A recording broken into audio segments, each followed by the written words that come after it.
दोस्तों, ये गुप्तेश्वर महादेव की गुफा है। एक्चुअल में ये जो गुफा है ये नेपाल के पोखरा डिस्ट्रिक्ट में पड़ती है। पोखरा वहाँ का बहुत ही खूबसूरत शहर है और उसमें से गुप्तेश्वर महादेव की गुफा काफ़ी फेमस है। जो सभी सैलानी आते हैं वो यहाँ पे जाना पसंद करते हैं। अच्छा, एक चीज़ इसमें ध्यान रखने वाली बात है, ये जो गुफा है ये नेचुरली बनी हुई है।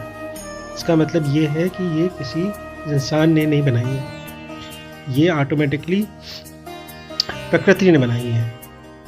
और इस गुफा का महत्व ये है कि इस गुफा के यदि आप अंदर जाएंगे तो आपको शिवलिंग के दर्शन होंगे। एक बहुत बड़ा शिवलिंग है, एक भगवान महादेव की मूर्ति है अंदर और शिवलिंग है, उसके दर्शन होते हैं। इसका रास्ता बहुत ही सकरा है। आपका कुछ जगह तो ऐसी आती हैं जहाँ पर आप बहुत ही मुश्किल से 2 लोग ही चल पाएंगे और कभी कभी तो आपको रुकना पड़ेगा और आगे वाले को भेजना पड़ेगा। तो बहुत ही सकरी गुफा है, अंधेरी गुफा है, लाइट बहुत कम रहती है वहाँ पे क्योंकि ज़मीन के काफ़ी नीचे है। आपको ज़मीन के काफ़ी नीचे जाना पड़ता है और एक एक करके ही लोग जा पाते हैं इसमें। ध्यान रखने वाली बात यह है कि इसमें जब भी आप नीचे जाएँ तो बहुत ही धीरे धीरे जाएँ क्योंकि वहाँ पर पानी की बूंदें ज़मीन में पड़ी रहती हैं। इससे कई जगह पे जो उसके नीचे जाने का रास्ता है वो फिसलने वाला हो जाता है। अगर आपको लगता है तो आप टॉर्च जला सकते हैं अपने मोबाइल का। मोबाइल ले जाने की मनाही नहीं है। हाँ, बस ये बात है, जब आप मंदिर के पास अंदर पहुँचेंगे तो वहाँ पर वो उसकी फ़ोटो नहीं खींचने देते हैं, तो इस बात का आप ध्यान रखिए। जब आप काफ़ी अंदर जब पहुँच जाएंगे, जब धीरे धीरे लाइन आगे बढ़ती जाएगी, आप ये मान के चलिए अंदर जाने से लेकर अंदर बाहर आने तक आपको कम से कम 45 मिनट से 1 घंटा लग जाएगा अगर आप लगातार चलते जाते हैं। तो अगर आप कहीं बीच में रुकते हैं या महादेव शिवलिंग के दर्शन करते हैं और वहाँ पर आपको थोड़ी देर बैठना है तो ये समय और भी लग सकता है। कई जगह पे जो गुफा है उसके पत्थर काफ़ी नीचे झुके हुए हैं, तो आप अपना सिर बचाते हुए चलें, नहीं तो आपके सिर में चोट लग सकती है।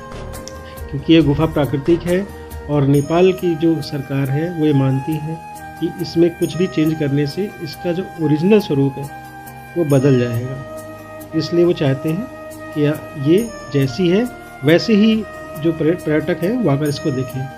आप यदि अंदर जाएंगे तो आपको जो शिवलिंग है उसके दर्शन होंगे और क्या कहते हैं, आगे जाके जब ये गुफा फैल जाती है और आपको वहाँ पे एक नदी मिलेगी। जो नदी है वो वहाँ की काफ़ी फेमस नदी है, उसका नाम जो है वो सेती नदी कहते हैं। तो उसी का वहाँ पे एक झरना भी, मतलब एक वाटरफॉल भी आपको वहाँ पे दिखाई पड़ेगा। वो भी आप इसमें आगे देखेंगे। जो वाटरफॉल की मैं बात कर रहा हूँ वो भी आप आगे देखेंगे। और ऊपर आप देखेंगे, जब भी आप इसके ऊपरी भाग को देखेंगे ना तो आपको ये पता लग जाएगा देखते ही कि ये किसी ने बनाई नहीं है। हाँ, लेकिन इसमें कुछ जगह पे ऐसा है कि जो ऊपर के जो पत्थर है उसके आगे जाली लगा दी गई है लोहे की, स्टील की, जिससे वो पत्थर नीचे लग रहे हैं, जिससे वो कोई पर्यटक नीचे यदि जा रहा है तो उसके ऊपर पत्थर टूट के गिर ना जाए।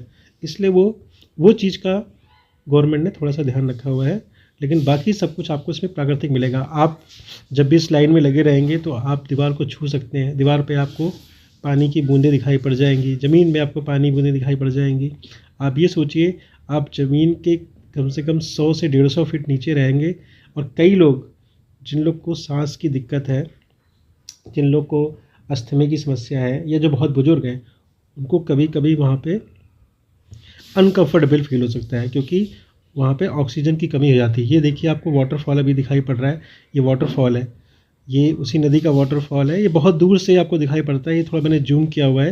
नीचे आपको नदी दिखाई पड़ रही है, ये वाटरफॉल आपको यहीं दिखाई पड़ेगा। इसे देवीज़ फॉल कहते हैं, ये कहते हैं देवीज़ फॉल। तो ये जो आपको पानी होता है वहाँ पे कहते हैं ये पानी दूध की तरह होता है।